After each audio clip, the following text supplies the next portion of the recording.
그거 국보 아닙니다. 가짜예요. 그 한마디에 사기꾼 조성태의 얼굴이 굳어버렸습니다.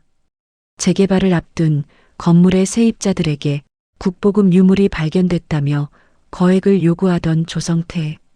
그런데 아무도 눈여겨보지 않던 76세 야간 경비원이 돋보기 하나를 들고 나타나 그 유물을 단번에 의심했습니다. 더 놀라운 건 따로 있었습니다.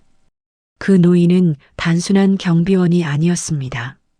무려 30년 전 인사동에서 벌어진 유물 사기 사건을 추적해온 사람이었던 겁니다. 그리고 조성태가 마지막까지 숨기려 했던 진실이 그날 새벽 모두의 앞에서 드러나기 시작했습니다. 2026년 서울 변두리의 낡은 재개발 예정구역. 가로등 불빛은 절반쯤 깨져 있었고 그 아래로 흙먼지가 뿌옇게 일어나고 있었습니다. 공터 한가운데에서 굴삭기 한 대가 멈춰 서 있었습니다. 그 주위로 사내들이 분주하게 움직이고 있었습니다. 손에는 삽이, 발밑에는 흙더미가 산처럼 쌓여 있었습니다. 그 한복판에 양복 차림의 한 사내가 서 있었습니다. 조성태, 나이는 48세, 머리는 기름을 발라 뒤로 넘겼고 입가에는 누가 봐도 자신만만한 미소가 걸려 있었습니다. 자, 다들 비켜봐요. 이게 보통 물건이 아니라니까. 조성태가 흙 속에서 무언가를 조심스럽게 꺼내 들었습니다. 갈색 도자기 파편이었습니다. 사람들의 눈이 일제히 그쪽으로 쏠렸습니다. 이거 봐요. 이게 그냥 도자기예요? 척 봐도 조선 초기 거예요. 국보급이라고요, 국보급. 조성태의 목소리는 일부러 크게 부풀려져 있었습니다. 마치 동네방네 소문이 나기를 바라는 사람처럼. 그 옆에는 한 여인이 서 있었습니다. 윤미경, 나이는 52세. 이 골목 안쪽에서 작은 분식집을 18년째 해오고 있는 세입자였습니다. 손에는 서류한 뭉치가 들려 있었고 얼굴에는 불안한 기색이 가득했습니다. 사장님, 그러면 우리 가게는 어떻게 되는 거예요? 미경 씨, 걱정 말아요. 이게 진짜 국보급이면 공사는 자동으로 중단돼요. 그러면 보상금이 평소의 3배는 나와요. 다른 세입자분들도 다 알아서 도장 찍기로 했어요. 미경 씨만 사인하면 돼요. 조성태가 미경 씨의 어깨를 툭툭 두드렸습니다. 그 손길이 어딘가 모르게 끈적했습니다. 미경 씨는 그 서류를 받아들고 한참을 들여다보았습니다. 글자가 도무지 눈에 들어오지 않았습니다. 18년간 새벽부터 밤까지 김밥을 말고 떡볶이를 끓이며 모은 전 재산이 이 가게 보증금에 다 들어가 있었기 때문입니다. 바로 그때 어둠 속에서 누군가가 조용히 걸어 나왔습니다. 낡은 회색 모자를 푹 눌러 쓴 한 노인이었습니다. 등은 약간 굽었고 걸음은 느렸지만 눈빛만은 어딘가 다른 데가 있었습니다. 동수 할아버지, 나이는 76세. 이 재개발 구역의 경비실에서 야간 경비를 보고 있는 노인이었습니다.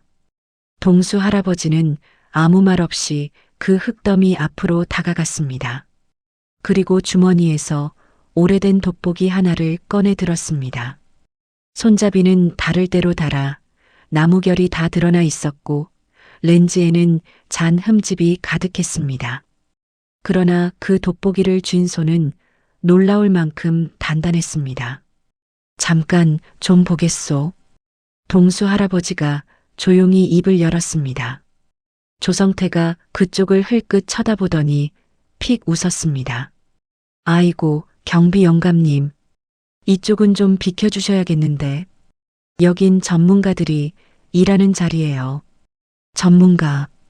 동수 할아버지가 그 단어를 천천히 따라했습니다. 입꼬리가 살짝 올라갔습니다. 전문가가 도자기 파편을 흙 위에 그렇게 곱게 올려놓소? 흙은 위에서 떨어졌는데 파편 밑면에 흙이 안 묻어 있구먼. 순간 조성태의 미소가 살짝 굳었습니다. 주변에 있던 사내들도 서로 눈치를 보기 시작했습니다. 동수 할아버지는 굳어있는 조성태를 한번 쳐다본 뒤 천천히 허리를 굽혔습니다. 그리고 흙 속에서 작은 파편 하나를 더 집어들었습니다. 돋보기로 그 단면을 한참 들여다보았습니다. 이 흙, 어제 인사동에서 사왔구먼. 그 말 한마디에 공터 안이 일순간 쥐 죽은 듯 조용해졌습니다. 매미 소리마저 잠시 멈춘 것 같았습니다. 조성태의 얼굴이 미세하게 일그러졌습니다. 그러나 그는 곧 다시 웃음을 회복했습니다. 영감님, 농담이 좀 과하시네. 어디서 들으셨는지 모르겠는데 함부로 그런 말씀하시면 명예훼손이에요. 명예훼손. 명예. 좋은 단어구먼. 동수 할아버지는 그 말을 받아치며 돋보기를 천천히 모자 안주머니에 집어넣었습니다. 그리고 미경 씨 쪽으로 시선을 옮겼습니다. 댁은 그 서류에 아직 도장 안 찍었지요? 미경 씨가 멈칫했습니다. 네, 아직 안 찍었습니다. 잘하셨소. 오늘 밤은 그냥 집에 가시오. 내일 아침 해 뜨고 나서 다시 생각해 보시고. 어르신, 그게 무슨. 미경 씨가 무어라 말을 더하려는데 조성태가 그 사이를 비집고 들어왔습니다. 미경 씨, 이 영감님 말씀 듣지 말아요. 이거 오늘 사인 안 하면 내일은 늦어요. 보상금 책정 일정이 다 잡혀 있다니까. 그건 누가 정한 일정이요? 동수 할아버지가 다시 입을 열었습니다. 목소리는 낮았지만 묘하게 단단했습니다. 댁내 회사 안에서 혼자 정한 일정 아니요? 구청에서 정한 것도 아니고 문화재청에서 정한 것도 아니지 않소? 조성태가 입을 다물었습니다. 동수 할아버지는 미경 씨를 향해 다시 부드럽게 말했습니다. 그리고 한 가지만 더 알아두시오. 이런 서류에 도장 찍기 전에는 반드시 며칠 시간을 두고 보시오. 우리나라 법에는 방문 판매처럼 집으로 찾아와서 받는 계약이나 갑자기 현장에서 받는 계약은 14일 안에 마음을 바꿀 수 있게 되어 있소. 청약 철회라고 하지요. 그러니 오늘 밤에 급하게 찍을 일은 절대 없소. 미경 씨의 눈이 조금 커졌습니다. 그런 법이 있다는 걸 처음 들어본 사람의 표정이었습니다. 정말 그런 법이 있어요, 어르신? 있고 말고. 저런 사람들이 제일 무서워하는 게 그 법이요. 시간을 주면 사람은 다시 생각을 하니까. 조성태의 관자놀이에 핏줄이 굵게 솟았습니다. 그러나 주변에 다른 세입자들이 몇 명 더 모여 있었기에 그는 차마 손을 쓸 수가 없었습니다. 영감님 말씀 다 하셨으면 이제 경비실로 들어가시죠. 여긴 영감님 일하는 자리가 아니잖아요. 그렇지. 내 자리는 저 경비실이지. 동수 할아버지는 순순히 발길을 돌렸습니다. 그러나 몇 걸음 가다가 잠시 멈춰 섰습니다. 그리고 어깨 너머로 조성태를 돌아보았습니다. 조 사장? 네. 내가 댁 얼굴을 어디서 본 것 같은데 도통 기억이 안 나는구먼. 혹시 30년 전에 인사동 골목에서 도자기 가게 하지 않았소? 조성태의 손에 들려있던 도자기 파편이 미세하게 흔들렸습니다. 그러나 그는 곧 표정을 추슬렀습니다. 무슨 말씀이신지 모르겠네요. 저는 평생 컨설팅 일만 했습니다. 그래요? 내가 사람을 잘못 봤나 보오. 동수 할아버지는 다시 발길을 돌려 어둠 속으로 천천히 사라졌습니다. 그의 등 뒤에서 매미 소리가 다시 요란하게 울리기 시작했습니다. 공터 한복판에 남겨진 조성태는 한참 동안 그 자리에 서 있었습니다. 손에 든 도자기 파편이 갑자기 무겁게 느껴졌습니다. 그는 옆에 있던 부하 직원에게 낮은 목소리로 물었습니다. 저 영감 뭐 하는 사람이야? 그냥 야간 경비라는데요. 2달 전쯤에 들어왔다고 합니다. 전직이 뭔지는 아무도 모른답니다. 2달 전, 조성태가 그 말을 곱씹었습니다. 2달 전이면 자신이 이 재개발 컨설팅을 처음 따낸 무렵이었습니다. 우연이라고 하기에는 어딘가 묘했습니다. 그날 밤 조성태는 사무실로 돌아와 책상 위에 도자기 파편을 던졌습니다. 파편이 깨질 듯한 소리를 내며 책상 모서리를 굴렀습니다. 그는 의자에 깊숙이 몸을 묻고 천장을 올려다보았습니다. 30년 전 인사동. 그 말 한마디가 자꾸 귓가에 맴돌았습니다. 조성태는 자기도 모르게 이마에 식은땀이 맺히는 걸 느꼈습니다. 같은 시각 동수 할아버지는 경비실 안의 작은 책상 앞에 앉아 있었습니다. 책상 위에는 오래된 사진 한 장이 놓여 있었습니다. 빛이 바랜 흑백 사진 속에는 젊은 시절의 동수 할아버지가 누군가와 함께 서 있었습니다.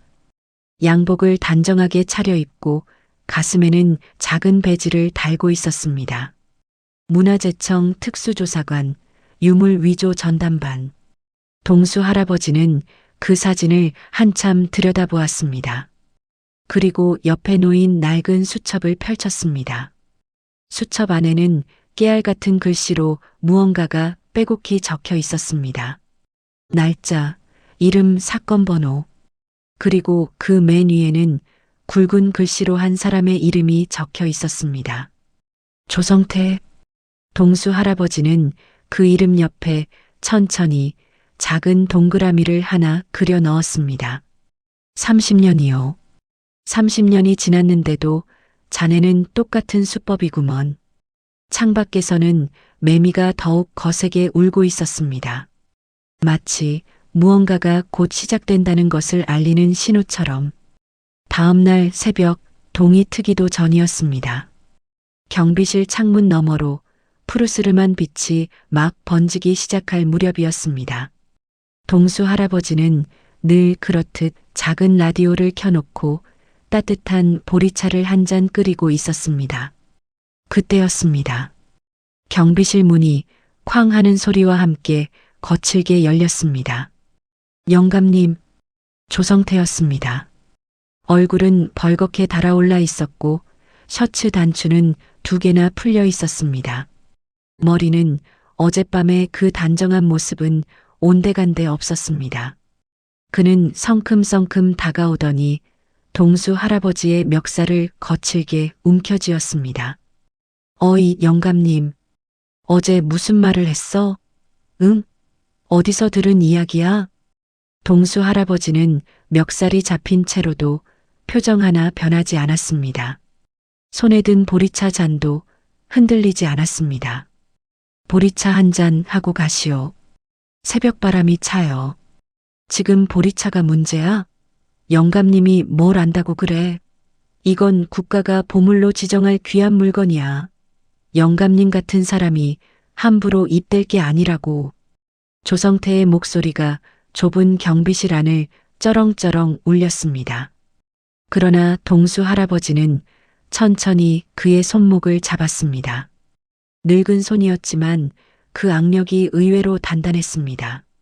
조성태가 자기도 모르게 멱살에서 손을 놓았습니다. 앉으시오. 서서 이야기할 거 아니지 않소? 동수 할아버지는 맞은편 의자를 가리켰습니다. 조성태는 한참 동안 그 자리에 서서 동수 할아버지를 노려보았습니다. 그러나 결국 의자에 털썩 주저앉았습니다. 그는 거친 숨을 몰아쉬며 손가락으로 책상을 톡톡 두드렸습니다. 영감님, 솔직하게 말씀해봐요. 누구한테 들었어요? 우리 회사 안에 누가 정보 흘렸어요? 정보. 동수 할아버지가 그 말을 천천히 따라했습니다. 그리고 자기 보리차 잔을 한 모금 마셨습니다. 조 사장, 내가 댁한테 한 가지 물어보겠소. 뭡니까? 댁이 어제 흙더미에서 꺼낸 그 도자기 파편. 그 파편 단면을 한번 자세히 들여다본 적이 있어? 단면이라뇨? 그게 무슨 상관입니까? 진짜 옛날 도자기는 말이요. 단면을 보면 안과 밖의 색이 자연스럽게 섞여 있어. 수백 년 동안 흙 속에 묻혀 있으면서 그 흙의 성분이 도자기 안쪽까지 천천히 스며들거든. 그런데 댁내 그 파편은 단면 색이 너무 깨끗합디다. 마치 어제 가마에서 막 꺼낸 것처럼. 조성태의 얼굴 근육이 미세하게 떨렸습니다. 그러나 그는 곧 비웃음을 흘렸습니다. 영감님, 어디서 그런 어설픈 이야기를 들으셨는지 모르겠는데 요즘은 디지털 분석이라는 게 있어요. 디지털 분석. 우리 회사가 이미 연구소에 의뢰해서 정식 보고서까지 받아놨다고요. 영감님 돋보기 하나로 그 보고서를 뒤집을 수 있을 것 같습니까? 보고서. 동수 할아버지는 다시 그 단어를 천천히 따라했습니다. 그리고 미소를 지었습니다. 그 미소가 묘하게 서늘했습니다. 조 사장, 30년 전에도 댁은 똑같은 말을 했지 않소? 순간 조성태의 어깨가 눈에 띄게 흠칫했습니다. 무슨 말씀이세요? 30년 전 1996년 가을 인사동 골목 안쪽에 작은 도자기 가게 하나가 있었지요. 간판 이름은 청자방. 그 가게 주인이 어떤 늙은 수집가한테 가짜 청자를 진짜라고 속여 팔았소. 그 수집가는 평생 모은 돈 3억 원을 그 도자기 한 점에 다 쏟아부었지. 그런데 며칠 뒤 그게 가짜라는 게 밝혀졌소. 조성태의 입술이 바싹 말라가고 있었습니다. 그 수집가는 그 충격으로 자리에 누웠고 한 달도 못 가서 세상을 떠났소. 가게 주인은 그 사건이 터지자마자 가짜 보고서를 들고 와서 우겼지. 이거 진짜 청자다. 디지털 분석까지 받았다. 그렇게 말이요. 동수 할아버지는 천천히 의자에서 일어났습니다. 그리고 책상 서랍을 열어 낡은 갈색 봉투 하나를 꺼냈습니다. 그때 그 사건을 수사했던 사람이 바로 나요. 조성태의 눈동자가 크게 흔들렸습니다. 영감님이 그때 문화재청 특수조사관, 유물위조 전담반, 거기서 20년을 일했소. 댁 같은 사람을 수도 없이 봐왔지. 동수 할아버지는 그 갈색 봉투를 책상 위에 툭 올려놓았습니다. 봉투 안에서 흑백 사진 몇 장이 흘러나왔습니다. 사진 속에는 젊은 시절의 조성태가 수갑을 찬 채 고개를 숙이고 있었습니다. 댁 본명은 조성태가 맞소? 그런데 그때 쓰던 가명은 조태성이었지. 이름 두 글자만 바꾸면 신원이 안 잡힐 줄 알았소? 조성태의 얼굴에서 핏기가 가시고 있었습니다. 그는 떨리는 손으로 그 사진을 한 장 한 장 넘겨보았습니다. 자기 자신의 젊은 얼굴이 그 안에 그대로 박혀 있었습니다. 이런 사진을 어떻게... 내가 30년 동안 모은 자료요. 댁이 출소한 뒤로 어디서 뭐라고 살았는지 나는 다 알고 있어. 조성태의 손이 부들부들 떨리기 시작했습니다. 그는 사진을 책상 위에 거칠게 내려놓고 자리에서 벌떡 일어났습니다. 영감님이 지금 뭐 하시는 겁니까? 이거 사찰이에요, 사찰. 개인정보 침해라고요. 개인정보. 동수 할아버지가 다시 그 단어를 따라했습니다. 조 사장, 댁이 어제 인사동 골동품 상가에서 도자기 파편 5점을 현금 700만 원에 사갔지 않소? 그 가게 주인이 영수증을 안 끊어줬다고 했소만 가게 안에 폐쇄회로 화면이 있는 줄은 몰랐지요? 조성태의 무릎이 살짝 꺾였습니다. 그는 책상을 짚고 간신히 몸을 지탱했습니다. 영감님 대체 뭐 하는 사람이에요? 나는 그냥 야간 경비요. 여기 경비실에서 책이나 보고 보리차나 끓이는 늙은이. 동수 할아버지는 의자에 다시 천천히 앉았습니다. 그리고 손을 내밀어 흩어진 사진들을 가지런히 정리했습니다. 조 사장, 오늘 안에 그 도자기 파편들 깨끗하게 치우시오. 그리고 미경 씨를 비롯한 세입자들한테 거짓말한 부분에 대해서 사과하시오. 그러면 나는 이 봉투를 그냥 서랍 안에 도로 넣어두겠소. 영감님, 지금 협박하시는 겁니까? 협박이라니. 나는 댁한테 마지막 기회를 주는 거요. 30년 전에는 댁이 너무 어렸기에 형량이 가벼웠지. 그런데 이번에는 댁이 미성년자도 아니고 초범도 아니지 않소? 이번에 걸리면 댁은 적어도 10년은 살아야 할 거요. 조성태는 한참 동안 아무 말도 하지 못했습니다. 경비실 안에는 라디오에서 흘러나오는 잔잔한 음악만이 조용히 흐르고 있었습니다. 그러나 잠시 후 조성태의 입꼬리가 다시 비뚤어졌습니다. 그는 흐트러진 셔츠를 정돈하며 자세를 바로 세웠습니다. 영감님, 솔직히 놀랐어요. 정말로요. 그런데 영감님, 한 가지 모르시는 게 있어요. 뭐요? 저는 이미 구청에도 시의원한테도 그리고 위쪽에도 다 손을 써놨어요. 영감님이 가진 그 사진 몇 장으로는 저를 못 잡아요. 저는 이미 이 동네에서 손을 댈 수 없는 사람이 됐다고요. 조성태가 비웃듯이 말했습니다. 그러나 동수 할아버지는 그 말을 듣고도 표정 하나 변하지 않았습니다. 오히려 그 미소가 더 깊어졌습니다. 그래요?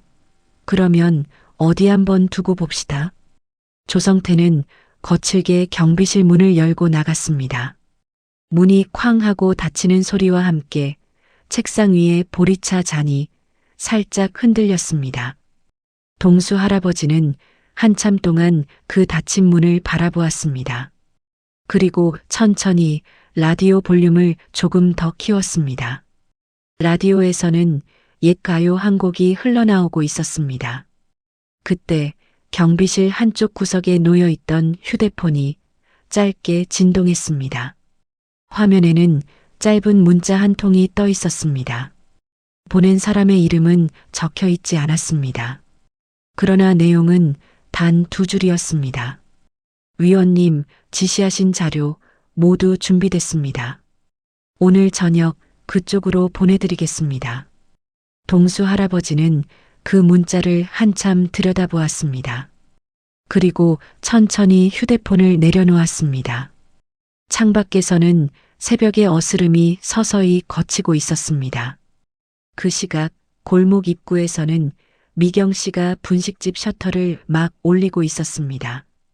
어젯밤 동수 할아버지가 했던 말이 자꾸만 머릿속을 맴돌았습니다. 14일 청약 철회. 그런 법이 있다는 걸 18년 동안 장사를 하면서도 단 한 번도 들어본 적이 없었습니다. 미경 씨는 손에 들고 있던 그 서류 뭉치를 한참 들여다보았습니다. 그리고 그 서류를 다시 가방 안에 깊숙이 집어넣었습니다. 어르신, 오늘은 꼭 한번 찾아뵙고 여쭤봐야겠어요. 미경 씨가 혼잣말처럼 중얼거렸습니다. 그녀의 눈빛이 어젯밤과는 조금 달라져 있었습니다. 같은 시각 조성태는 자기 사무실로 돌아와 책상 서랍을 거칠게 열고 있었습니다. 서랍 안에서 작은 수첩 하나를 꺼냈습니다. 수첩 안에는 그동안 그가 손을 써둔 사람들의 이름과 전화번호가 빼곡히 적혀 있었습니다. 그는 그중 한 사람의 이름에 손가락을 멈췄습니다.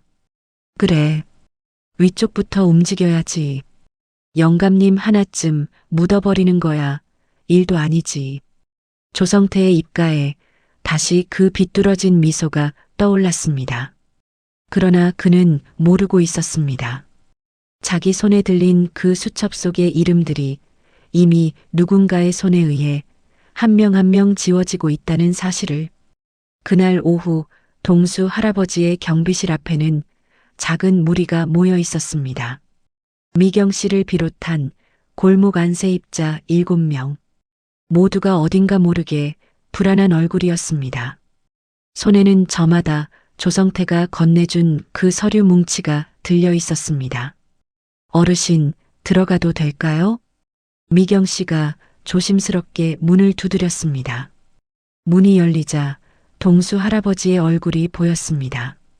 그는 마치 이 순간을 기다리고 있었다는 듯 부드럽게 미소 지었습니다. 들어들 오시오. 좁아서 미안합니다만. 경비실은 7명이 들어가기에는 너무 좁았습니다. 그래서 동수 할아버지는 옆에 있던 작은 어른신 휴게실로 일행을 안내했습니다. 평소에는 노인들이 모여서 장기를 두던 공간이었습니다. 휴게실 안에 들어서자 사람들은 깜짝 놀랐습니다. 책상 위에는 작은 현미경 한 대와 시약병 몇 개, 그리고 핀셋과 작은 접시들이 가지런히 놓여 있었습니다.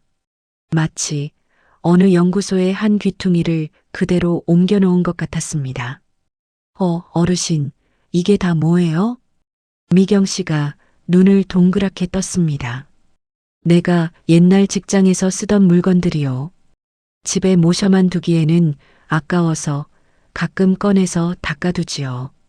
동수 할아버지는 그렇게만 말했습니다. 그러나 그 손길은 도저히 취미로 다룬 사람의 것이 아니었습니다. 자, 다들 앉으시오. 어제 조 사장이 흙더미에서 꺼낸 그 도자기 파편. 그게 진짜인지 가짜인지 오늘 다 같이 한번 두 눈으로 확인합시다. 동수 할아버지는 주머니에서 손수건 한 장을 꺼냈습니다. 손수건 안에는 어젯밤 그가 슬쩍 주워두었던 작은 도자기 파편 하나가 들어 있었습니다. 이게 진짜였다면 내가 이렇게 함부로 만질 수도 없는 물건이었을 거요. 그런데 보시오. 동수 할아버지는 그 파편을 작은 접시 위에 올려놓았습니다. 그리고 시약병 하나를 들어 한 방울을 떨어뜨렸습니다. 투명한 시약이 파편 위에서 잠시 거품을 일으키더니 곧 누런색으로 변하기 시작했습니다. 진짜 옛날 도자기는 이 시약을 만나면 색이 거의 변하지 않소? 수백 년 동안 흙 속에서 자연스럽게 형성된 막이 그 시약을 막아주거든. 그런데 이 파편은 보시다시피 시약이 닿자마자 누렇게 변해버렸소. 이건 표면을 인공적으로 가열해서 일부러 늙어 보이게 만든 가짜라는 뜻이요. 사람들의 입에서 작은 탄성이 흘러나왔습니다. 그리고 또 하나 더 결정적인 것이 있소. 동수 할아버지는 그 파편을 현미경 아래로 옮겼습니다. 그리고 저발 렌즈를 한참 들여다본 뒤 옆에 서 있던 미경 씨를 손짓으로 불렀습니다. 미경 씨, 한번 들여다보시오. 미경 씨는 조심스럽게 현미경에 눈을 댔습니다. 어머, 어르신, 이게 뭐예요? 무슨 작은 줄무늬 같은 게 있는데요? 그게 바로 인공 가열 흔적이요. 진짜 옛날 도자기에는 절대로 저런 일정한 무늬가 안 생기요. 사람 손으로 불을 조절해서 일부러 흙처럼 보이게 만들 때 저런 줄무늬가 생긴다오. 미경 씨가 현미경에서 눈을 떼고 자리에 털썩 주저앉았습니다. 그녀의 얼굴이 하얗게 질려 있었습니다. 어르신, 그러면 이게 다 가짜라는 말씀이세요? 우리가 다 속을 뻔했다는 거예요? 그렇소. 댁들이 어제 그 서류에 도장 찍었으면 오늘쯤 댁들 가게 보증금은 이미 조 사장 통장으로 들어갔을 거요. 휴게실 안이 일순간 조용해졌습니다. 누군가는 한숨을 내쉬었고 누군가는 입술을 깨물었습니다. 평생을 모은 돈이 한순간에 날아갈 뻔했다는 사실 앞에서 모두가 말을 잃었습니다. 어르신, 미경 씨가 떨리는 목소리로 입을 열었습니다. 그런데 조 사장이 그러던데요. 자기는 이미 정식연구소에서 디지털 분석 보고서까지 받아놨다고. 그건 어떻게 된 거예요? 동수 할아버지는 미소를 지었습니다. 그리고 책상 서랍에서 종이 한 장을 꺼냈습니다. 이게 조 사장이 들고 다니는 그 보고서요. 어제 내가 사본을 한 부 구해두었지. 어떻게요? 세상에 비밀은 없는 법이요. 동수 할아버지는 그렇게만 답하고는 그 종이를 책상 위에 펼쳤습니다. 보시오. 이 보고서 발행한 연구소 이름이 적혀 있지요? 한일문화재분석연구원. 그럴듯한 이름이지요? 그런데 이 연구원 주소를 한번 보시오. 사람들이 종이 위에 작은 글씨를 들여다보았습니다. 서울시 어느 동의 한 빌딩 3층. 내가 어제 저녁에 거기를 직접 가봤소. 그런데 그 빌딩 3층에는 그런 연구원이 없었소. 빈 사무실이었지. 도장이랑 간판만 한 달 전에 잠깐 만들어 놓고 보고서 발급받은 뒤에 곧바로 사라진 거요. 사람들이 다시 한번 술렁였습니다. 세상에, 그러면 이 보고서가 그냥 만들어진 거예요? 그렇소. 요즘은 컴퓨터로 누구나 그럴듯한 보고서를 찍어낼 수가 있소.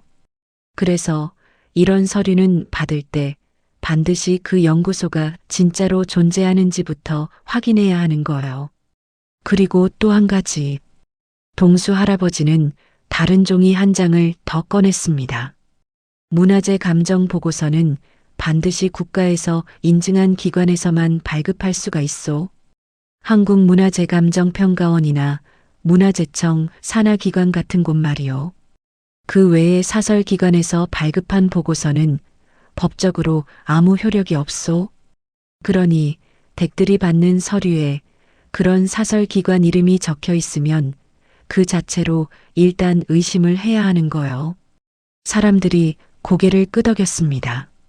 이런 이야기를 평생 처음 들어보는 사람들이었습니다. 바로 그때 휴게실 문이 또 한 번 거칠게 열렸습니다. 여기서 뭐 하는 짓들이야? 조성태였습니다. 그의 뒤에는 부하 직원 2명이 따라붙어 있었습니다. 모두가 험상궂은 얼굴이었습니다. 이 영감님이 지금 우리 회사를 사기꾼으로 몰고 있다는 신고가 들어와서 내가 직접 왔어요. 다들 이 영감님 말에 휘둘리지 마요. 이 영감님 옛날에 정신과 치료까지 받은 사람이에요. 동네에서 헛소리한다고 소문 자자한 양반이라고요. 조성태가 큰 목소리로 외쳤습니다. 그러나 사람들의 표정은 어제와는 완전히 달랐습니다. 그 누구도 조성태의 말에 흔들리지 않았습니다. 조 사장님, 미경 씨가 자리에서 천천히 일어났습니다. 그녀의 손에는 어제 받은 그 서류 뭉치가 들려 있었습니다. 저 이거 안 할래요. 그리고 다른 분들도 다 안 한다고 하셨어요. 미경 씨가 서류를 조성태의 발밑에 던졌습니다. 그 행동에 조성태의 얼굴이 일그러졌습니다. 미경 씨가 지금 뭘 알고 그런 소리를 하는 거예요? 미경 씨, 이거 안 하면 미경 씨 가게 그대로 철거돼요. 보상금 한 푼도 못 받아요. 18년 장사한 게 그냥 날아간다고요. 아니요, 사장님.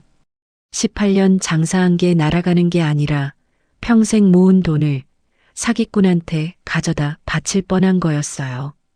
어르신 덕분에 저는 살았어요. 미경 씨의 목소리는 떨리고 있었습니다. 그러나 눈빛만은 흔들리지 않았습니다. 조성태의 얼굴이 시뻘겋게 달아올랐습니다. 그는 거친 걸음으로 동수 할아버지 앞으로 다가왔습니다. 영감님이 결국 이를 키우는구먼. 좋아요. 좋아. 그렇게 나오신다 이거지요? 조성태는 주머니에서 휴대폰을 꺼냈습니다. 그리고 어딘가로 전화를 걸었습니다. 네, 접니다. 지금 바로 구청에 신고 좀 넣어주세요. 여기 재개발 현장에서 야간 경비로 있는 영감님이 국보금 유물을 무단으로 훼손했다고. 증거는 우리가 만들면 되지요. 네, 빨리 좀 부탁드립니다. 조성태는 전화를 끊고는 동수 할아버지를 향해 비뚤어진 미소를 지었습니다.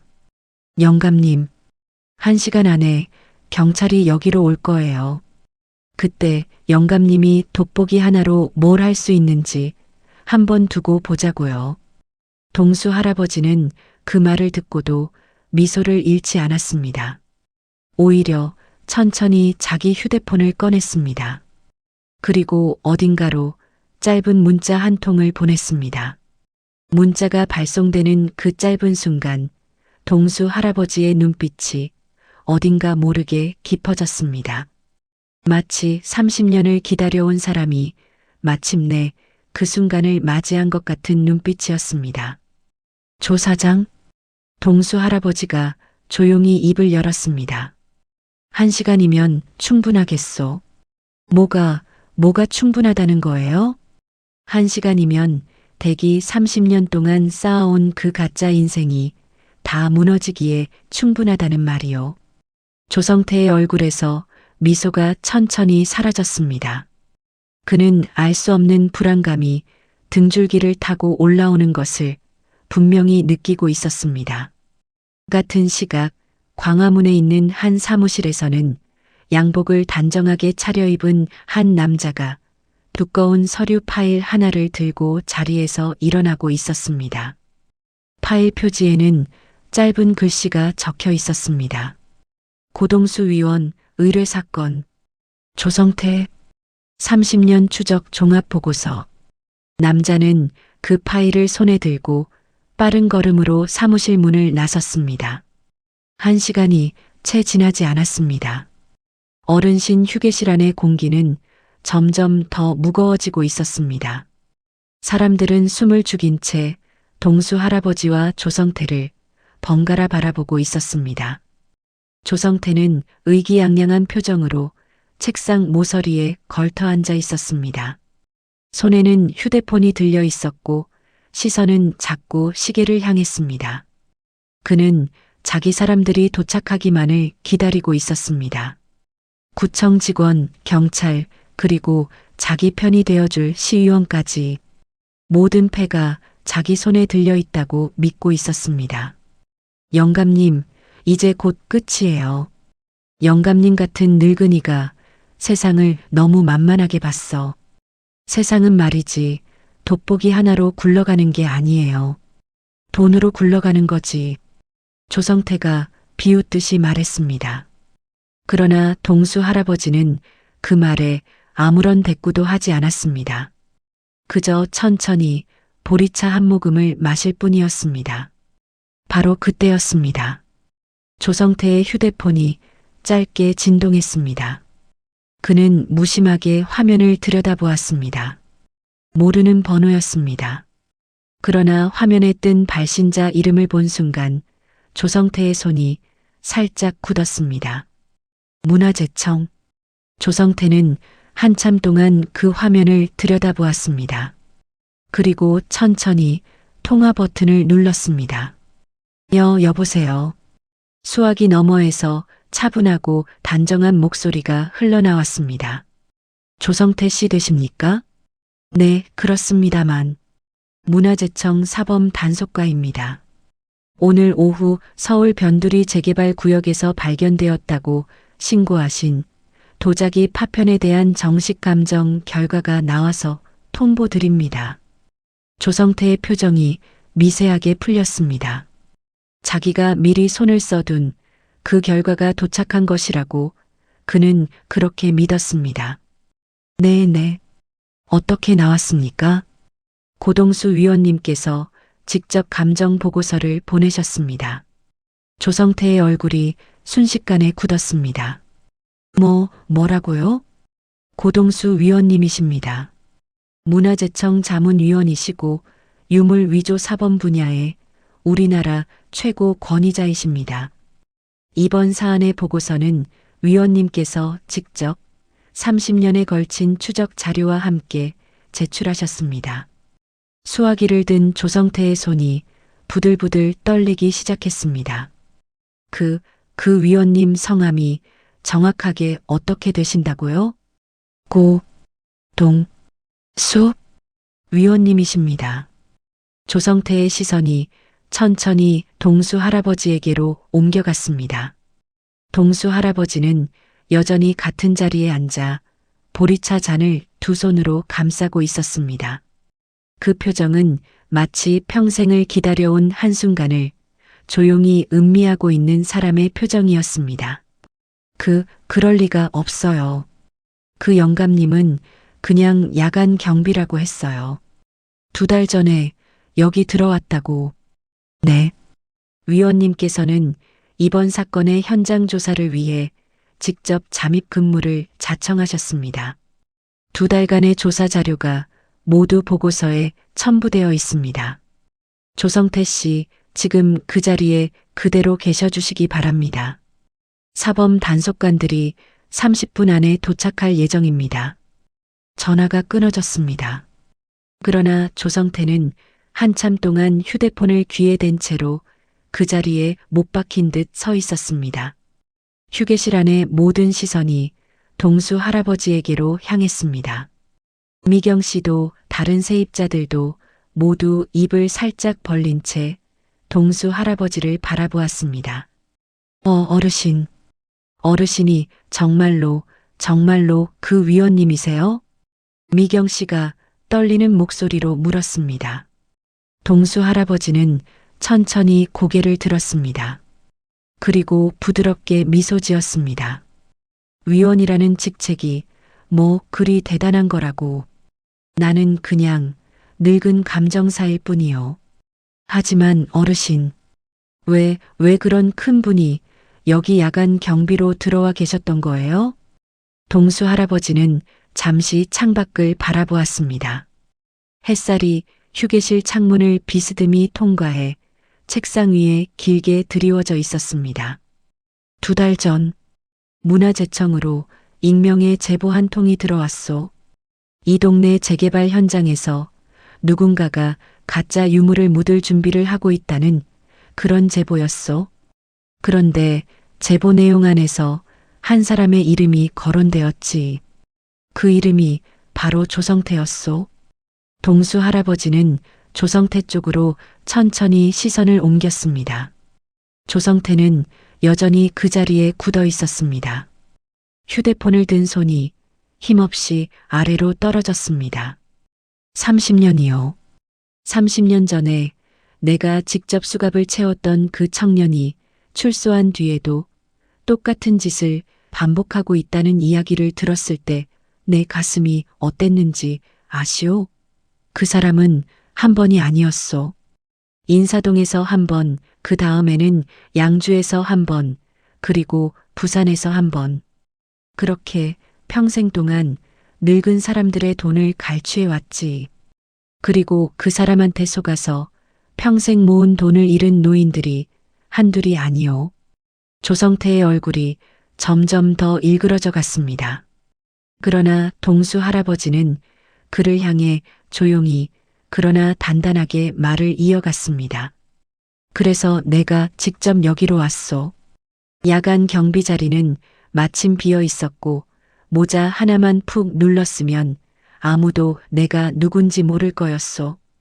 2달 동안 댁이 어디 가서 누구를 만나는지, 어떤 가게에서 흙을 사오는지, 어떤 사람한테 돈을 건네는지 나는 다 보고 있었소. 그러면 조성태의 목소리가 거의 들리지 않을 만큼 작아졌습니다. 내 사무실 옆 골목에서 2달 동안 같이 담배 피우던 그 늙은 청소부, 그게 나요. 조성태의 무릎이 결국 꺾였습니다. 그는 휴게실 바닥에 풀썩 주저앉았습니다. 그의 머릿속에서는 지난 2달간의 장면들이 한꺼번에 스쳐 지나가고 있었습니다. 골목에서 마주쳤던 청소부 노인, 새벽에 자기 사무실 앞을 지나가던 폐지 줍는 노인. 인사동 골동품 가게 옆에서 신문을 읽고 있던 모자 쓴 노인. 그 모든 얼굴이 한 사람의 얼굴로 천천히 겹쳐졌습니다. 이럴 수가. 조성태가 자기 손으로 머리를 감싸 쥐었습니다. 바로 그때 휴게실 문이 다시 열렸습니다. 이번에는 양복을 단정하게 차려입은 남자 세 사람이 안으로 들어왔습니다. 가슴에는 작은 신분증이 달려 있었습니다. 문화재청 사범단속관이라는 글씨가 또렷하게 보였습니다. 위원님, 늦었습니다. 가운데 서 있던 남자가 동수 할아버지를 향해 정중하게 고개를 숙였습니다. 그 모습을 본 휴게실 안의 모든 사람이 다시 한번 술렁였습니다. 수고들 했네. 자료는 다 가져왔는가? 네, 위원님. 30년 추적 종합보고서, 그리고 2달간의 잠입조사 보고서 모두 준비되어 있습니다. 남자가 손에 든 두꺼운 파일을 책상 위에 올려놓았습니다. 파일 표지에는 굵은 글씨로 한 사람의 이름이 적혀 있었습니다. 조성태, 가짜 유물 사기, 30년 추적 종합보고서. 조성태는 그 파일을 멍하니 바라보았습니다. 자기 인생의 모든 죄가 한 권의 두꺼운 파일 안에 빠짐없이 정리되어 있었습니다. 조성태 씨, 일어나시지요. 같이 가셔야겠습니다. 단속관 한 사람이 조성태의 어깨에 손을 얹었습니다. 그러나 조성태는 일어나지 않았습니다. 그는 무릎을 꿇은 채로 천천히 동수 할아버지 쪽으로 기어가기 시작했습니다. 위원님, 한 번만 봐주세요. 제가 다 잘못했습니다. 30년 전에도 위원님이 제 인생을 한 번 망치셨잖아요. 한 번만 더 기회를 주세요. 조성태가 동수 할아버지의 발밑에 머리를 조아렸습니다. 그의 어깨가 들썩이고 있었습니다. 그러나 그것이 진심의 눈물인지 두려움의 발버둥인지는 그 누구도 알 수 없었습니다. 동수 할아버지는 그런 조성태를 한참 동안 내려다보았습니다. 그의 눈에는 분노도 통쾌함도 없었습니다. 그저 깊은 슬픔만이 가만히 가라앉아 있었습니다. 조 사장, 동수 할아버지가 조용히 입을 열었습니다. 30년 전에 내가 댁 인생을 망친 게 아니오. 댁이 댁 인생을 망친 거지. 그리고 이번에도 마찬가지요. 위원님, 30년 전 댁한테 속아서 평생 모은 돈을 잃었던 그 노인. 그분이 어떻게 되셨는지 댁은 아시오? 조성태가 고개를 들었습니다. 그의 얼굴은 눈물과 콧물로 범벅이 되어 있었습니다. 그분은 한 달 뒤에 스스로 목숨을 끊으셨소. 휴게실 안에 깊은 침묵이 내려앉았습니다. 미경 씨가 자기도 모르게 입을 손으로 막았습니다. 그분은 평생 시계 수리공으로 사신 분이었소. 손에 기름때를 묻혀가며 50년을 모은 돈이었지. 그 돈으로 늙어서 좋은 도자기 한 점 곁에 두고 차 한 잔 마시면서 사는 게 그분의 마지막 꿈이었소. 그런데 댁이 그 꿈을 가짜 한 점으로 짓밟아 버린 거요. 동수 할아버지의 목소리가 떨리고 있었습니다. 한평생 단단했던 그 목소리에도 깊은 떨림이 묻어 있었습니다. 그분이 세상을 떠난 그날 나는 결심했어. 내 평생을 댁 같은 사람을 잡는 데에 바치겠다고. 그래서 30년 동안 단 한 번도 댁의 이름을 잊은 적이 없소. 조성태는 더 이상 아무 말도 하지 못했습니다. 단속관들이 조용히 그의 팔을 부축해 일으켰습니다. 그는 휴게실을 나서며 한 번 더 동수 할아버지를 돌아보았습니다.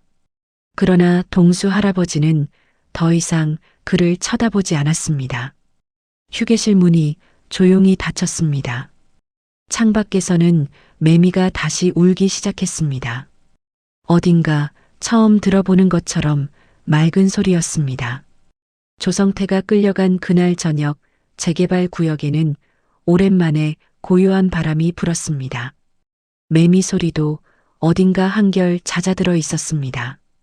가로등 불빛이 흙먼지 위로 잔잔하게 내려앉았고 골목 안쪽에서는 누군가가 셔터를 천천히 내리는 소리가 작게 들려왔습니다. 동수 할아버지는 그날도 어김없이 경비실 안에 앉아 있었습니다. 늘 그렇듯 작은 라디오를 켜놓고 보리차 한 잔을 끓이고 있었습니다. 책상 위에는 두꺼운 파일도 흑백 사진도 모두 사라지고 없었습니다. 오직 낡은 돋보기 하나만이 그 자리에 가지런히 놓여 있었습니다. 문이 가볍게 두드려졌습니다. 어르신 계세요? 미경 씨였습니다. 그녀의 손에는 작은 보따리 하나가 들려 있었습니다. 분식집에서 갓 만든 따뜻한 김밥이었습니다. 들어오시오, 미경 씨. 동수 할아버지가 부드럽게 미소 지었습니다. 미경 씨는 조심스럽게 안으로 들어와 김밥 보따리를 책상 위에 올려놓았습니다. 어르신, 이거 별것 아닌데. 그래도 제 마음이에요. 고맙소. 마침 저녁 생각이 나던 참이었는데. 동수 할아버지는 김밥 하나를 집어들어 천천히 입에 넣었습니다. 그러고는 가만히 고개를 끄덕였습니다. 맛있소. 18년 장사한 솜씨가 그냥 나온 게 아니구먼. 미경 씨는 그 말에 살짝 눈시울이 붉어졌습니다. 그녀는 잠시 망설이다가 조심스럽게 입을 열었습니다. 어르신, 한 가지만 여쭤봐도 될까요? 말씀하시오. 어르신은 대체 왜 이런 작은 재개발 구역까지 직접 오셨던 거예요? 문화재청 위원님이시면 가만히 계셔도 다른 분들이 다 알아서 해드릴 텐데요. 동수 할아버지는 보리차 잔을 두 손으로 감쌌습니다. 잔의 따뜻한 온기가 늙은 손바닥을 천천히 데웠습니다. 내가 30년 전에 못 막은 일이 한 가지 있었소. 그분의 이름이 지금도 내 수첩 첫 장에 적혀 있지. 그때 내가 조금만 더 빨랐더라면 그분은 돌아가시지 않았을 거요. 그 한 가지가 내 평생 가슴에 박혀서 안 빠지더이다. 어르신, 미경 씨, 가짜 유물 사기라는 게 말이요. 단순히 물건을 속이는 일이 아니요. 그건 사람의 꿈을 속이는 일이요. 평생을 모은 돈에는 그 사람의 꿈이 같이 들어가 있거든. 그 돈을 가져가는 건 그 꿈까지 같이 짓밟는 일이요. 동수 할아버지의 목소리는 낮았지만 단단했습니다. 그래서 나는 이 늙은 몸이 움직일 수 있는 한 끝까지 쫓아다닐 생각이요. 한 사람이라도 더 막을 수 있다면. 미경 씨는 가만히 고개를 숙였습니다. 그녀의 눈에서 작은 눈물 한 방울이 조용히 떨어졌습니다. 어르신, 저 어제 그 서류 안 찍은 거 정말 다행이에요. 만약 어르신이 안 계셨더라면 저는 지금쯤 18년 모은 보증금을 다 잃었을 거예요. 그러면 우리 애들 학비도 우리 노모 약값도 다. 미경 씨가 말을 잇지 못했습니다. 동수 할아버지는 그녀의 어깨를 가만히 두드려 주었습니다. 이제 다 지난 일이요. 앞으로 또 이런 일을 당하지 않으려면 한 가지만 기억해 두시오. 누가 와서 오늘 안에 도장을 찍어야 한다고, 내일은 늦는다고 자꾸 재촉을 하면 그 사람은 10중 8구 무언가를 숨기고 있는 거요. 진짜 좋은 일은 시간을 충분히 줘도 그대로 좋은 법이거든. 네, 어르신. 꼭 기억할게요. 미경 씨는 자리에서 천천히 일어났습니다. 그녀가 문 앞에 서서 한 번 더 동수 할아버지를 돌아보았습니다. 어르신, 앞으로도 여기 계실 거예요?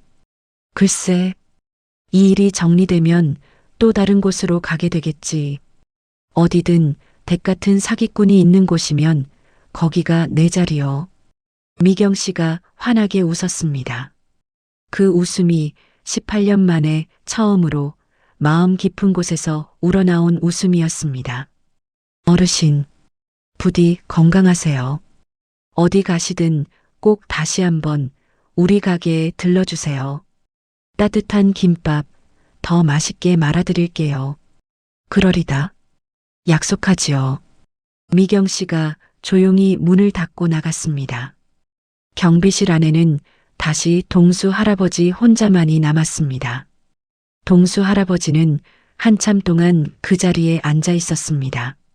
그리고 책상 서랍에서 낡은 수첩 한 권을 꺼냈습니다.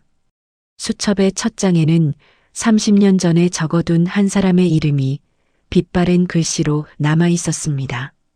그 시계 수리공 노인의 이름이었습니다. 동수 할아버지는 그 이름 옆에 천천히 작은 글씨를 적어 넣었습니다.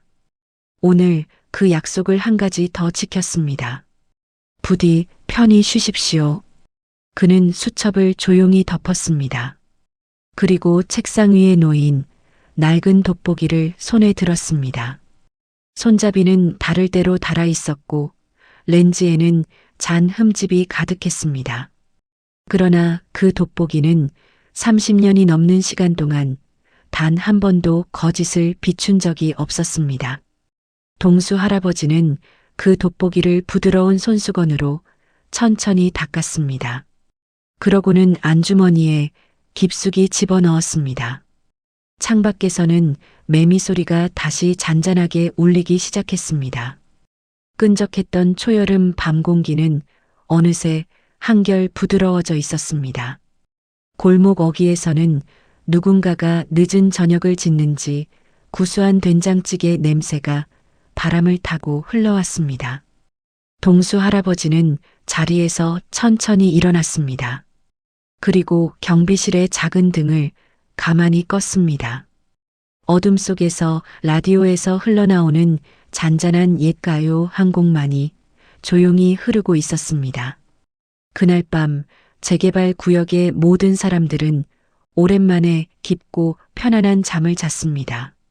그리고 그 골목 끝 작은 경비실 안에서는 한 늙은 감정사가 30년 만에 처음으로 가벼운 마음으로 잠자리에 들고 있었습니다.